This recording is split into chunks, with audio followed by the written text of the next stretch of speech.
నేను లాస్ట్ వీడియోలో ఈ టీ ప్లాంటేషన్స్ అలానే ఈ టీ ప్రాసెస్ ఎలా చేస్తారనేది లాస్ట్ వీడియోలో చెప్పాను. మీకు కావాలంటే ఒక్కసారి చూడండి. ఇదైతే ఊటీ నుంచి మేమైతే కున్నూరు వచ్చి ఈ ప్రాసెస్ అంతా చూసేసి కున్నూరు నుంచి మేమైతే ఇప్పుడు మెట్టుపాలెం అయితే ట్రైన్లో వెళ్తున్నాము, టాయ్ ట్రైన్లో. నేను ఆల్రెడీ ఫస్ట్ బ్లాగ్లో చెప్పాను, మేము ఆల్రెడీ మెట్టుపాలెం నుంచి ఊటీకి ట్రైన్లోనే వచ్చాము. ఆ ఎక్స్పీరియన్స్ ఈ ఎక్స్పీరియన్స్ డిఫరెన్సియేషన్ అయితే చెప్తాను నేను ఈ వీడియోలో. అయితే మేమైతే ఇక్కడ కున్నూరు స్టేషన్ నుంచి డైరెక్ట్గా మెట్టుపాలెంకి అయితే వెళ్తున్నాము. మేము బుకింగ్ మాత్రం ఊటీ నుంచి చేసుకున్నాము. అంటే ఫస్ట్ ప్లానింగ్ అంతా మాది ఊటీ నుంచి ఉండే, బట్ లాస్ట్ మూమెంట్లో చేంజ్ అవ్వడం వల్ల ఇక్కడ కున్నూరు నుంచి అయితే మళ్ళీ చేయించుకున్నాము అప్డేట్ అయితే.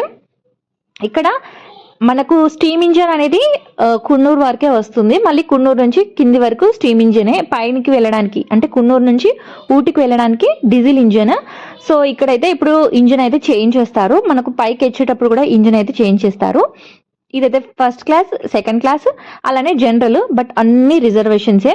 కంపల్సరీ మీరు ట్రైన్ టికెట్ కావాలంటే ఒక రోజు ముందు అంటే దొరకడం చాలా కష్టము. ట్రై చేయొచ్చు. మేమైతే ఇక్కడ మాకైతే జనరల్ దొరికింది. జనరల్లో కూడా సేమ్ రిజర్వేషనే. అందులో మళ్ళీ నెక్స్ట్ ఎక్కడానికి అయితే ఉండదు, కంపల్సరీ టికెట్ అయితే చెక్ చేస్తారు. నేను ఆల్రెడీ ఊటీ మెట్టుపాలెం నుంచి ఊటీకి వచ్చే దాంట్లో మంచిగా ఎంజాయ్ చేస్తామనే వీడియో చేస్తాను. ఇక్కడ ఏంటంటే మేము జనరల్ టికెట్ దొరకడం వల్ల, జనరల్ కూడా తక్కువ రేట్ ఏం కాదు, ఒక్కొక్కరికి 290 అలా పడింది టికెట్ కూడా. అయితే మాకు ఇంజన్ పక్కకే వచ్చేసింది సీట్ అయితే, ఇది జనరల్. బట్ ఆ పొగ మొత్తం ఆ బ్లాక్ లోనే ఉన్నట్టు అనిపించింది నాకు. అంటే స్టీమ్ ఇంజన్ కదా, ఆ స్టీమ్, ఆ స్మెల్ అంతా కూడా ఈ ఈ మా భోగిలోకే వచ్చింది, అలా అనిపించింది నాకైతే. కానీ దీనికన్నా సెకండ్ క్లాస్లో చూస్తే మనకు సీట్స్ అనేది కొద్దిగా కంజెస్టెడ్ ఉన్నాయి. ఈ జనరల్లో ఇంకో కొద్దిగా ఫ్రీగానే ఉంది. బట్ ఈ పొగ అంతా ఈ బ్లాక్లోకి వచ్చింది. ఫస్ట్ క్లాస్ టికెట్ కూడా బాగానే ఉంది, కానీ ఈ జనరల్లో రావడం వల్ల మొత్తం పొగ అంతా మీదకి రావడం వల్ల కొద్దిగా వామిటింగ్ సెన్సేషన్ అనిపించింది నాకైతే స్పెసిఫిక్గా. అండ్ వ్యూ, ట్రైన్ వ్యూ అంతా కూడా కనిపించలేదు, జస్ట్ మనకు ఇంజన్ వరకే కనిపిస్తుంది. అంటే అట్ సైడ్ కూడా ఒకటి ఉంది, ఇట్ సైడ్ కూడా ఉంది. మనకు అది లక్ బేస్డ్, ఎలా వస్తుందో చెప్పలేము. ఇక్కడైతే మంచిగా వాటర్ ఫాల్స్, సైడ్ సీయింగ్ అయితే సూపర్గా కనిపిస్తుంది. అసలు ఎంత బాగుంటుందో అసలు. మనము మళ్ళీ మంచిగా, ఇది వింటర్ సీజన్ కాబట్టి మంచిగా ఫ్లవర్స్ అన్నీ కూడా సూపర్గా ఉంటుంది లొకేషన్ అయితే. మంచిగా ఎంజాయ్ చేసుకుంటూ వెళ్ళొచ్చు నార్మల్గా వెళ్తే. నాకు తెలిసి వెహికల్లో కన్నా ట్రైన్ చాలా బెస్టే. అసలు మనకు ట్రైన్లో నార్మల్గా మనం ట్రైన్ జర్నీ ఎలా చేస్తామో అలానే అనిపించింది. అంటే పైనుంచి కిందికి వస్తున్నట్టు అలా ఏమీ లేదు.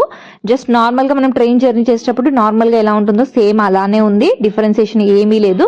కార్ కన్నా ఇది బెస్ట్ అని చెప్తాను. బట్ రిజర్వేషన్ దొరకడమే చాలా ఇంపార్టెంట్, అది దొరకదు. అలానే ఫుడ్, వాటర్ కంపల్సరీ క్యారీ చేయాలి. ఎందుకంటే మనకు ఫస్ట్ మెట్టుపాలెం నుంచి ఊటీ 5 hours, బట్ ఇప్పుడు ఏంటంటే 4 hours, 3.5 hours మాత్రమే మనకు కున్నూరు నుంచి మెట్టుపాలెంకి. అలానే మనకు అక్కడ ఏంటంటే ఫస్ట్ వెళ్ళేటప్పుడు మంచిగా స్టాప్స్ అన్నీ ఆగుకుంటూ తీసుకెళ్లారు. బట్ ఇక్కడ కున్నూరు నుంచి మెట్టుపాలెం వచ్చేటప్పుడు ఒక్క దగ్గరే ఆపారు, జస్ట్ స్నాక్స్, వాటర్ కోసం మాత్రమే ఆపారు. మేమేమనుకున్నామంటే సేమ్ అప్పుడు ఎలా ఆపారో సేమ్ అలానే ఉంటుంది కదా, సో ఆపుకుంటూ వెళ్తారు కాబట్టి మంచిగా, అంటే ఆపడం వల్ల కొద్దిగా రెస్ట్ దొరుకుతుంది. సో ఆ ప్లేస్లో మనం ఎంజాయ్ చేస్తాం కాబట్టి నెక్స్ట్ మనం రెడీగా ఉంటాము. కొద్దిగా ఆ గ్యాప్ అనేది ఉంటుంది కదా, అది చాలా ఇంపార్టెంట్ వామిటింగ్ సెన్సేషన్ రాకుండా ఉండడానికి. ఇక్కడ టనల్స్లో నుంచి వెళ్తుంటే ఎంత మంచిగా అనిపిస్తుందో అసలు. అలానే బ్రిడ్జెస్ పైన నుంచి ఆ వాటర్ ఫాల్ అంతా చూస్తుంటే మంచిగా అనిపిస్తుంది. మళ్ళీ ఏంటంటే ట్రైన్ స్లోగా వెళ్తుంది, మరీ ఫాస్ట్గా ఏం వెళ్ళదు కాబట్టి మంచిగా ఆ లొకేషన్ మాత్రం మంచిగా ఎంజాయ్ చేసుకోవచ్చు. ఇక్కడ మనకు అక్కడ లోకల్ వాళ్ళు కూడా రిటర్న్ అవుతారు కదా, సో అందుకోసమనే మేబీ స్లోగా, అంటే స్టాప్స్ ఏం లేవు కావచ్చు మరి. కానీ మీరు ఒకవేళ ట్రైన్ ప్రిఫర్ చేయాలంటే మీరు మెట్టుపాలెం నుంచి ఊటీకే ప్రిఫర్ చేయండి. అప్పుడు ఏంటంటే కొద్దిగా అన్ని సీనరీస్ మంచిగా చూసుకుంటూ వెళ్ళొచ్చు, మంచిగా ఉంటుంది ఆ జర్నీ. నాకేంటో స్పెసిఫిక్గా ఈ ఊటీ నుంచి ఈ కొన్నూరు వరకు కొద్దిగా అంత ఎంజాయ్మెంట్ ఉండదు నార్మల్గా కూడా. సో మేము కున్నూరు నుంచి ఎక్కాం కదా, కొద్దిగా ఓకే ఎంజాయ్ చేస్తాం అనుకున్నాం. బట్ ఇది కూడా అంత మంచిగా అనిపించలేదు నాకైతే. అంటే ఒకటి చూసినప్పుడు నెక్స్ట్ దాన్ని మళ్ళీ మనము చూసినప్పుడు సేమ్ ఉంటే ఏం కాదు, డిఫరెంట్ అనిపించింది నాకైతే. అందులోనూ ఈ స్టీమ్ అంతా మీదికి రావడం వల్ల ఆ పొగంతా కొద్దిగా వామిటింగ్ సెన్సేషన్ లాగా అనిపించింది. బట్ లొకేషన్స్ మాత్రం అదిరిపోయాయి. మిగతాదంతా కూడా రాగా పెడతాను, ఒక్కసారి ఆ సౌండ్స్ ఆ ప్లేసెస్ ఎలా ఉండండి.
ఊటీ ట్రిప్ అయితే దీంతోనైతే ఫినిష్ అయింది. ఈ వీడియోస్ కనుక మీకు నచ్చినట్టయితే please me friends and family members కి షేర్ చేయండి. అప్పుడే ఈ వీడియో అయితే ముందు వరకు వెళ్తుంది. ఎవరికన్నా యూజ్ అవుతుందని ఈ ఇన్ఫర్మేషన్ అయితే చాలా వరకు నాకు తెలిసిన ఇన్ఫర్మేషన్ అయితే ఇచ్చాను. ఇక్కడైతే మేమైతే మెట్టిపాలెం అయితే రీచ్ అయిపోయాము. ఇక్కడ నుంచి మేము చెన్నైకి వెళ్లకుండా నెక్స్ట్ ఈషాకి అయితే వెళ్తున్నాము. సో నెక్స్ట్ వ్లాగ్ వచ్చేసి ఈషా గురించి అయితే చేస్తాను. మీకు కనుక ఈ వీడియోస్ నచ్చినట్టయితే ప్లీజ్ లైక్ చేయండి, షేర్ చేయండి. అలానే మన ఛానల్ ని కొత్తగా చూస్తుంటే సబ్స్క్రైబ్ చేసుకోండి. ఇలాంటి వీడియోస్ ఎన్నో వస్తాయి. Thank you for